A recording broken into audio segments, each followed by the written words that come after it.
Bogura RDA পরিদর্শনে মন্ত্রী মির্জা ফখরুল আলম ঘুরে দেখলেন নিজস্ব উৎপাদিত পণ্য।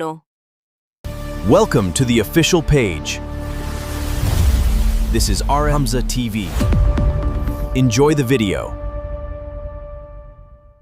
বগুড়া প্রতিনিধি মন্ত্রী মির্জা ফখরুল আলম বগুড়ার আরডিএ পরিদর্শন করেছেন। সফরকালে তিনি আরডিএর বিভিন্ন গবেষণা ও উৎপাদন কার্যক্রম ঘুরে দেখেন। বিশেষ করে প্রতিষ্ঠানটির নিজস্ব উৎপাদিত কৃষিপণ্য, প্রক্রিয়াজাত খাদ্যপণ্য এবং অন্যান্য উদ্ভাবনী পণ্য নিবিড়ভাবে পরিদর্শন করেন। এ সময় সংশ্লিষ্ট কর্মকর্তারা উৎপাদন প্রক্রিয়া, গবেষণার অগ্রগতি এবং কৃষি উন্নয়নে আরডিএর অবদান সম্পর্কে মন্ত্রীকে বিস্তারিত অবহিত করেন। মন্ত্রী উৎপাদিত পণ্যের মান ও বৈচিত্র্যে প্রশংসা করে বলেন, গবেষণা ও প্রযুক্তি নির্ভর কৃষি উন্নয়নের মাধ্যমে দেশের খাদ্য নিরাপত্তা এবং কৃষি অর্থনীতিকে আরও শক্তিশালী করা সম্ভব।